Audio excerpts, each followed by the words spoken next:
Today's prompt is relationship case study. And I'm going to talk about the economic aspect of relationship and also a little disclaimer. I'm not relationship expert. I'm just into psychology.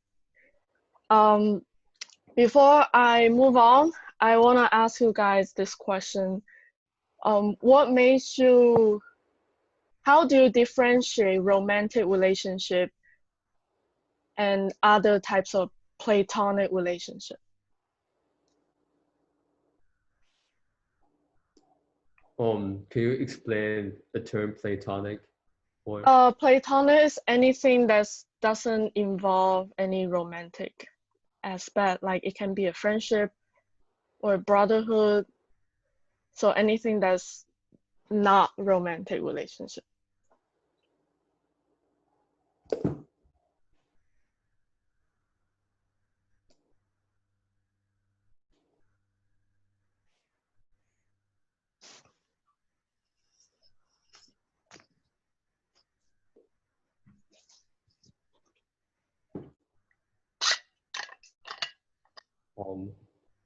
from psychology perspective, I remember there's a theory. It says that a romantic relationship is constituted by three elements. One is intimacy and responsibility, and the last one I forget. What is the last piece? Um, do you know what is the last piece? Andy? Commitment. The commitment, intimacy, and what else? Companionship. Companionship. Are you Yeah. talking about the triangle? Yes, that's what I'm talking. Yeah. So I think for friendship, um for brotherhood, for other type of relationship, maybe intimacy is not that much. Mm-hmm. That's actually, your answer is very professional and yeah. You have taken one psychology class. What about you guys? Like any characteristic that you can think of that can only happen within romantic relationship?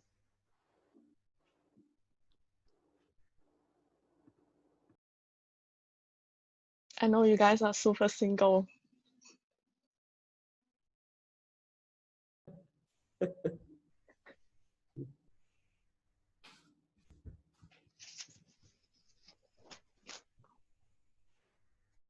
I feel like the thing that sticks out to me is like the level of commitment. It's like, I mean, with friends, like there is definitely a level of loyalty and like, like you trust all your friends and, you get to know each other. But I feel like with a relationship, since it's more of that one-on-one type of relationship or, whatever, it's like there's definitely like that huge level of commitment where you have to really like hone in on what the other person is feeling and how your actions have an effect on them specifically. And like you always have to be thinking about how they are going to be depending on what you do and vice versa. I feel like romantic relationship is more, in general, is more influential than other type of relationship because I think relationship is very complicated. And for example, for friendship, maybe we all have different definition of what friend should do. And if our opinion on that is too different, maybe we won't be a friend anymore because our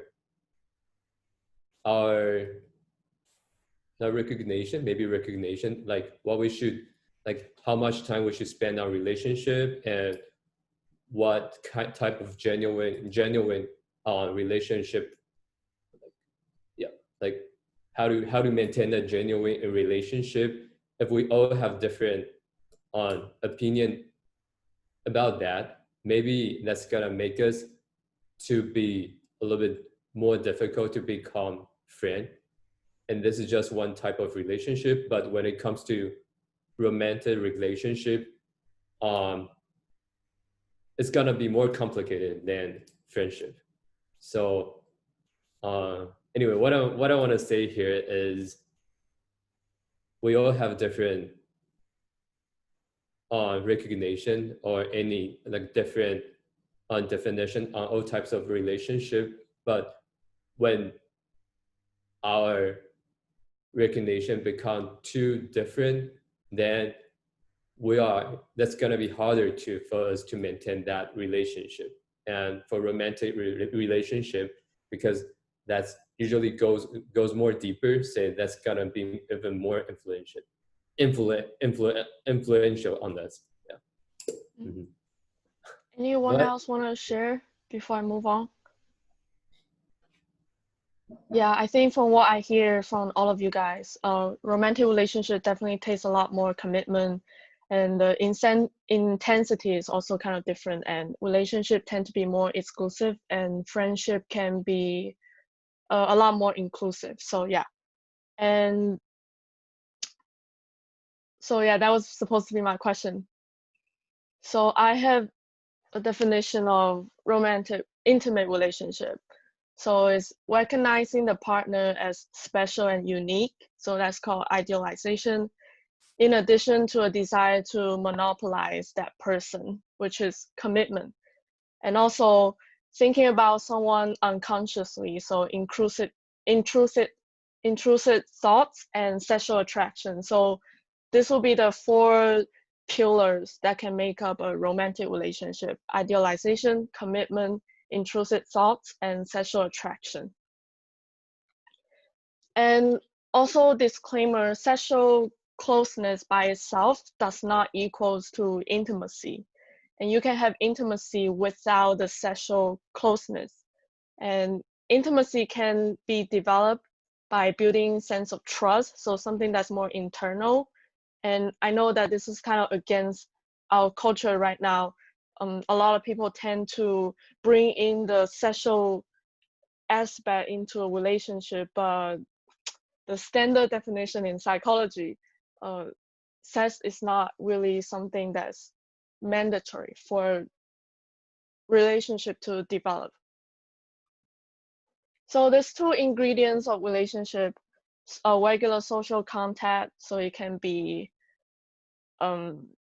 hanging out together, spending time talking to each other, and also another one is having a close, stable, and mutually intimate contact. So this one does not equals to how much time you spend together talking to each other, but rather the intensity, like how deep can 2 people go into their contact with each other.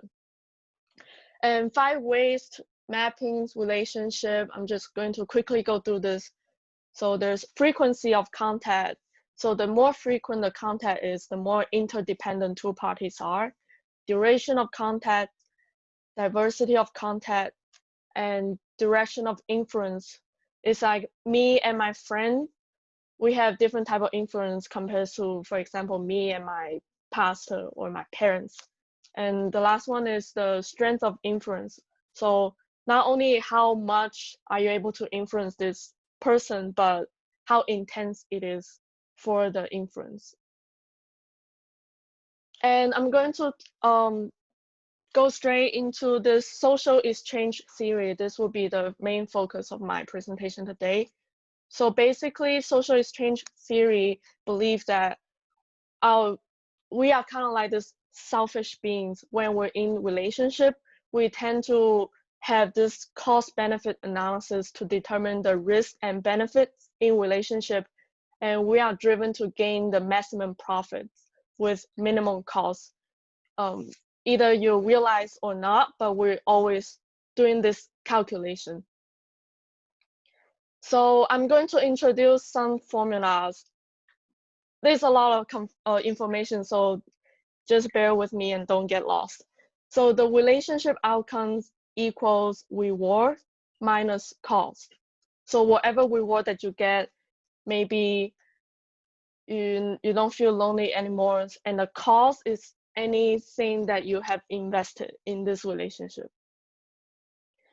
And this term comparison level is basically what you expect in a relationship, and your CL is based on your past relationship experience and combined with your perceived social and relationship value. So basically your expectation level is CL. And there's also CL odd, comparison level for alternative.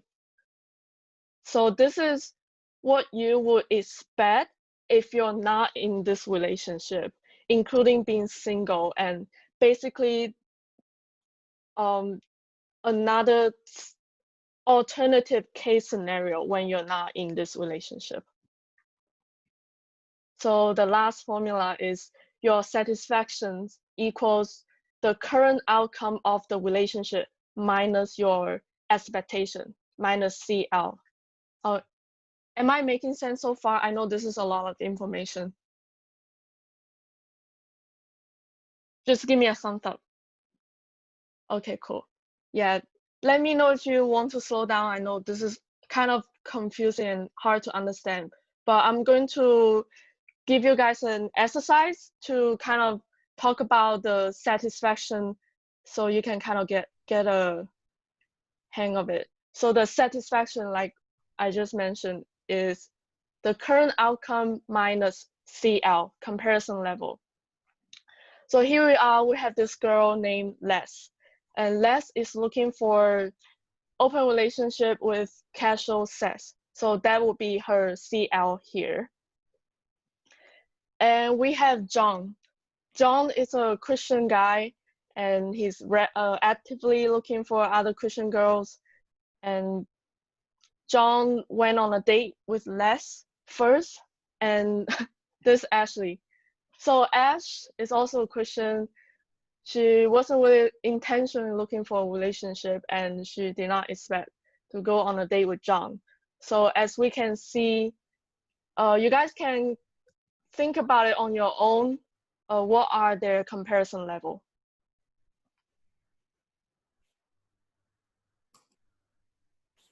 And you can tell me which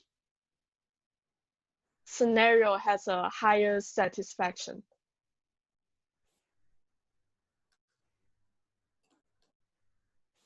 John and Ash. Why? Because through my understanding of Christianity, you usually don't do casual sex with anyone. I'm not too sure. That's what I think.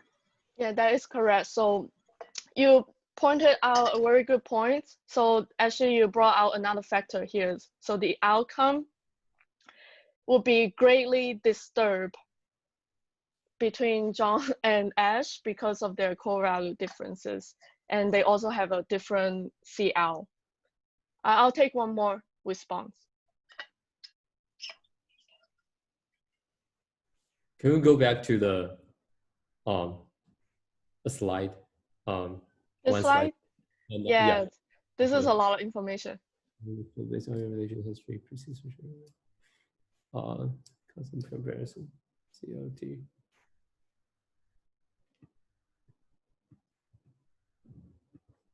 Oh, shoot. How would you respond? Like a comparison level, is that in terms, would I say like low or high comparison level?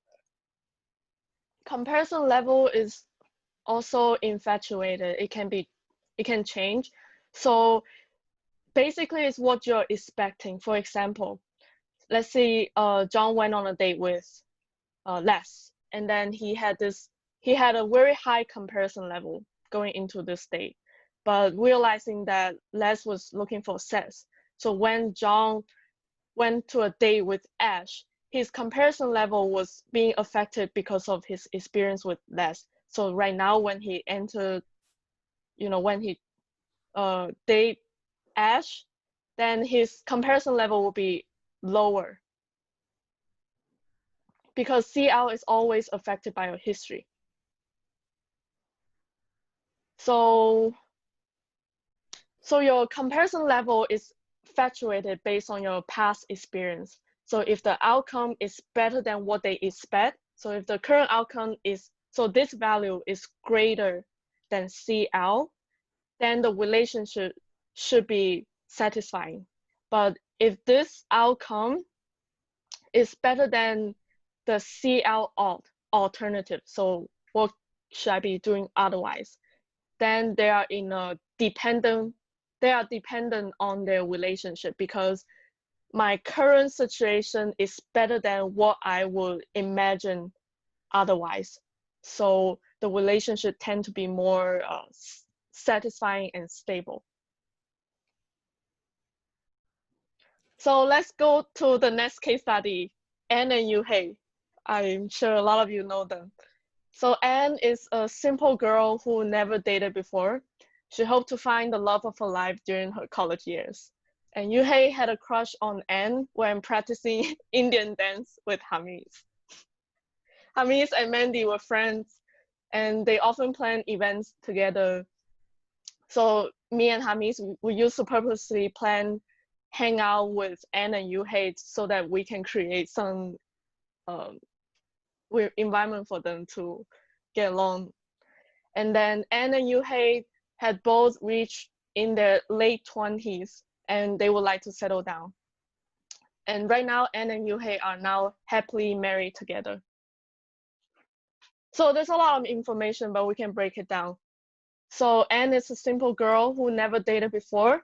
So we can kind of see that her comparison level should be relatively regular, not very low, not very high, because she didn't have a lot of experience to compare with.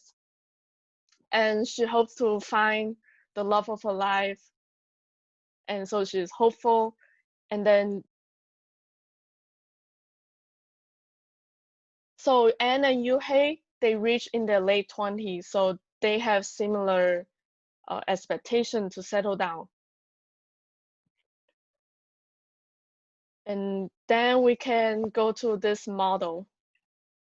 So this is the first type of relationship. Just bear with me, I will explain to you. So the current outcome is here, and the higher they are going, the more satisfied and happy the relationship is. And this is the poor outcome right here. So they both have a good amount of CL, and the CL all for this case, because they are in their late 20s. So CL all will be staying single and not being able to settle down. So their CL all will be definitely lower than their current outcome, which is being single or keep looking. So their current outcome is both exceed their CL and their CL all. So in this scenario, Anne and Yuhei are in a very happy and stable relationship, and without a doubt, they're married right now. Am I making sense? Okay, so now let's move on to the next case study, Cookie and Monster. We're just going to make it anonymous. So Cookie is an innocent girl who had an abusive ex-boyfriend, and being single had been so much happier for her since her last breakup.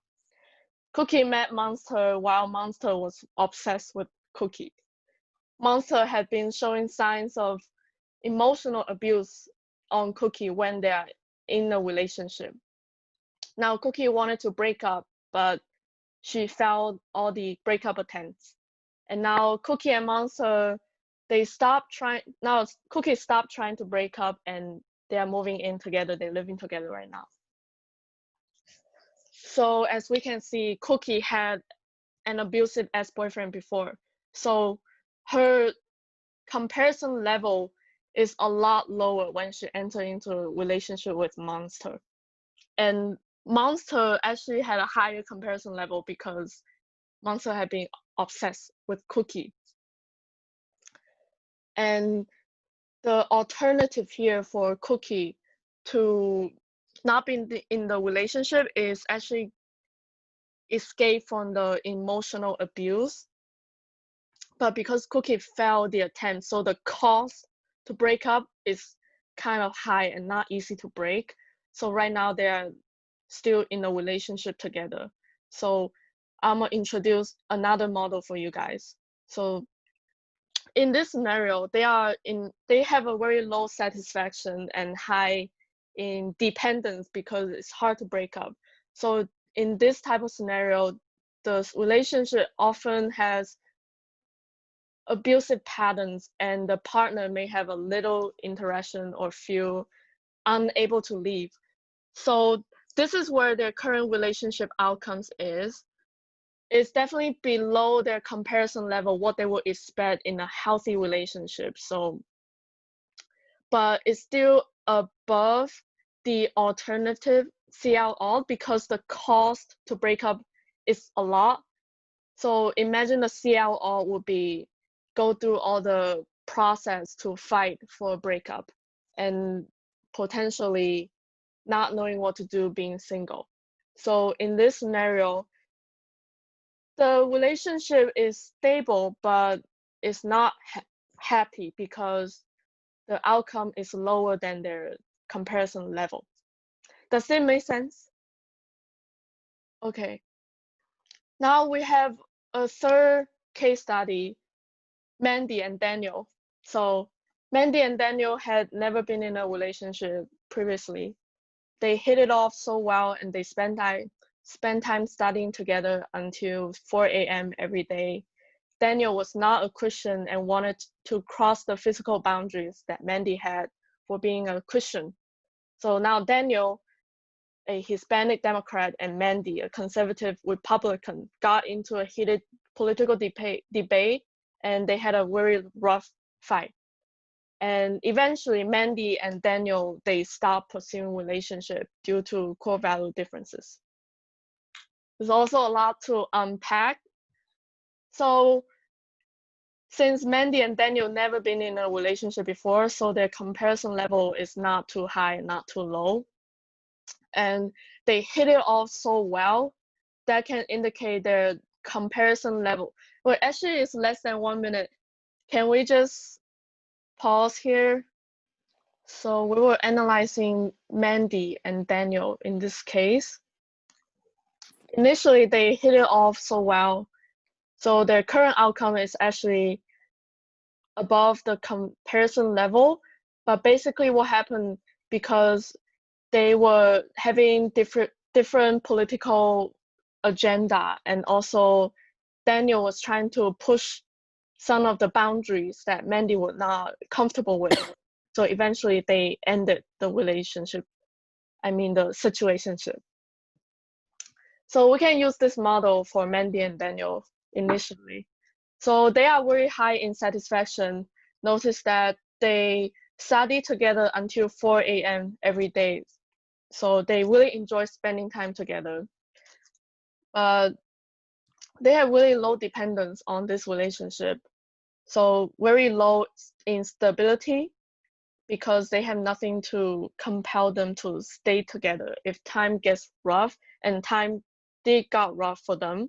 So their current outcome is actually higher than the CL because they talk every day until 4 a.m. and they never been in a relationship before, so their CL is relatively at a very stable level, and the current outcome exceed the CL. But notice that the CL alt is a lot higher than the current outcome. So what would be the alternative here for Daniel? Maybe for Daniel, his CL alt would be a girl who can, have sex with him, or somebody who's also a Democrat. So that's why his CL alt is, at the level that is higher than the current outcome. So he has a better alternative. And also here for Mandy, her CLO would be someone who's a Christian and someone who's a Republican, or at least don't fight over political issues. So for both of them, they will have imagined a different scenario with someone else. So although this relationship is happy, but very unstable because the CLO is above the current outcome. And without a doubt, the relationship end up being unhappy and unstable because the satisfaction got a lot lower as time progressed during their fight. So now their outcome is below the CL because they were fighting over political issues, and they were also having conflicts in terms of physical boundary. So when the current outcome is below CL odd and CL, so below what they would expect out of this relationship and below what they would imagine elsewhere. So the relationship was bound to end. Does this make sense? Okay. Now, so we just talked about CL or CL, satisfaction level, outcome, but there's also another aspect that can influence a relationship. So this is called sunken cost. Also a lot of information, bear with me, I'll walk you through. Sunken cost is basically the commitment to a relationship. Depends not only on the satisfaction and everything else that we just talked about, the rewards, the cost, the comparison level, but also how much they have invested already in the relationship. So that also has a direct impact on the satisfaction of a relationship.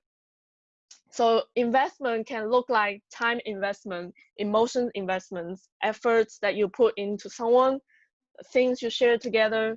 And when you lose someone, you cannot retrieve this sunken cost. Think about the money that you burn, so they cannot, you cannot get the money back. And when you have given away something that cannot be reclaimed, so the longer you're with someone, the more cost that you have already sunken and allocated into this one person. So it becomes harder to tell yourself, I should leave and I should have left and waste all that time for no reason. Instead, some people, they will just go ahead and make it work somehow because of all the costs that they have already invested in. And even a perfect CL alternative can be downgraded because as the sunken costs increase.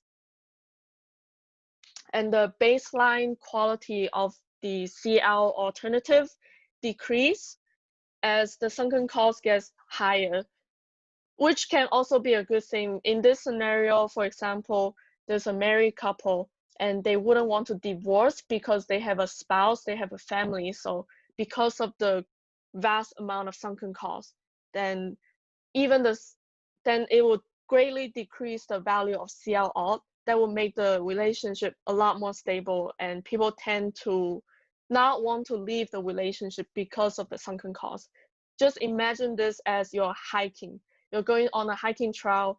As you go higher and higher, you're more likely to just want to finish the hike instead of quit after all the efforts that you put in.